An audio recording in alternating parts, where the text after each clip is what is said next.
Welcome to Sarsaparilla Springs. This is a new room that just dropped in Rec Room. It's just called Showdown. One word. And it is a 3v3 cops and robbers inspired game that has been in the works for some time now. And don't get me wrong, the room is good. I like it, the decorations well. I think as a concept it's really well designed, but there are some things that we need to talk about.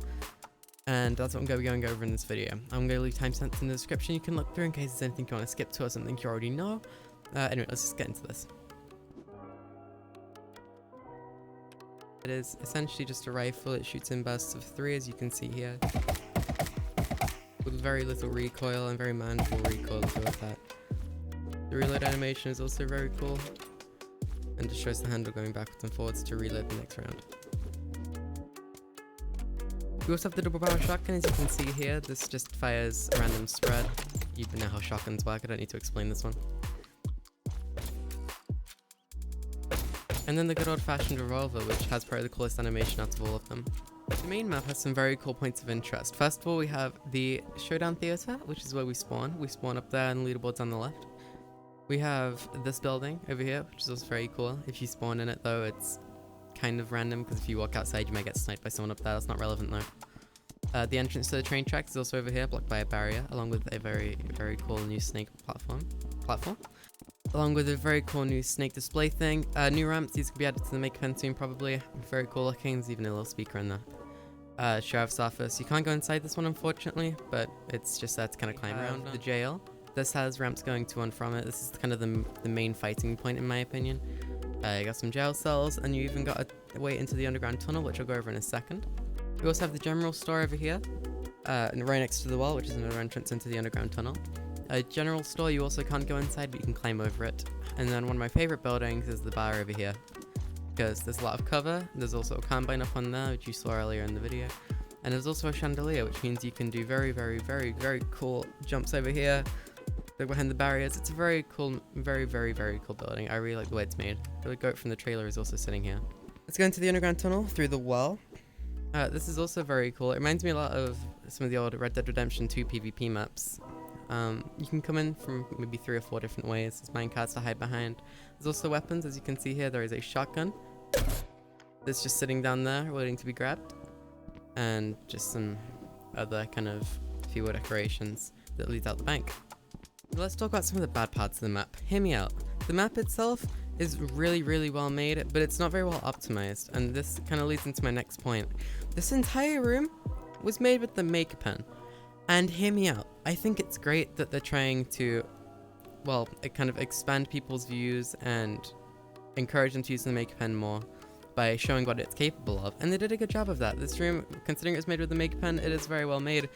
But it's a Rec Room original room. It doesn't need to be made with these things. It would have been so much better if they decided to just make it in Unity like the rest of the rooms, and perhaps maybe released a version of this room alongside the other with the maker pen, so you can kind of see the difference in how they perform, etc.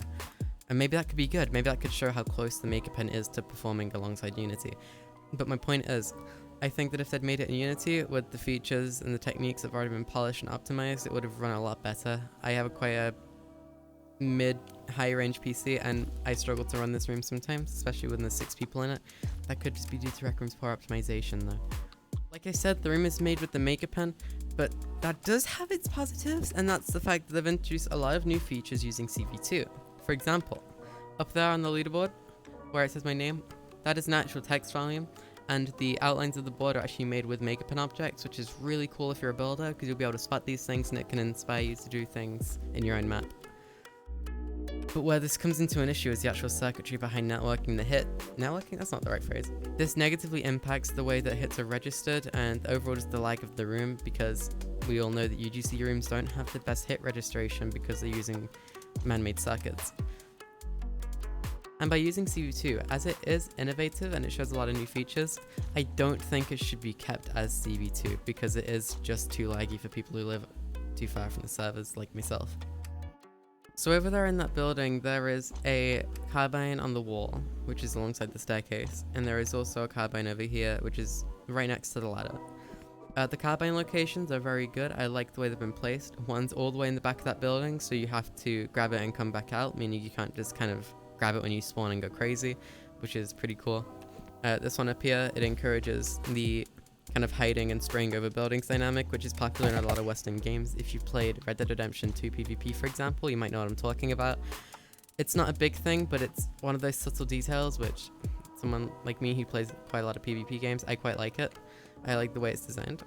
Also, there is a shotgun in the very middle of the map, and I think the fact that placing the only shotgun in the middle of the map is quite a good idea too, because it's right in the center room, which means you can just run by, grab it, and start spraying people right in the center, so you never step away from the action. Me personally, I think that releasing it to Rec Room Plus users first was, while quite a good idea for them, it's not very considerate to the community because, you know, they want to play the new game that's being released and everyone's talking about it and they don't want to be left out. But by having to make a donation to the game through Rec Room Plus to be included, it's kind of bad because, you know, what if there's a kid out there whose mom isn't exactly very lenient with spending money on games, or some people who just aren't very well off in terms of money, and all of their friends are playing the room without them, you know? I can understand why they did it, but it does cause some issues down the line, and it doesn't seem like they really took that into account before doing this.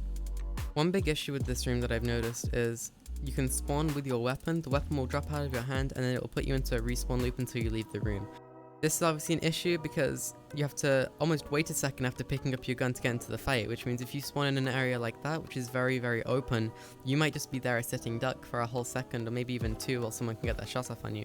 While a second or two doesn't seem like a lot, you have to consider how fast the bullets travel. If someone was to shoot this, that'll get to you even before you can blink. So I think that they should probably, you know, either change the spawns or work on fixing that. That's probably a CV2 issue with trying to register kind of when the gun is in the player's hand to when it respawns them, because obviously they don't want to respawn the player without a gun.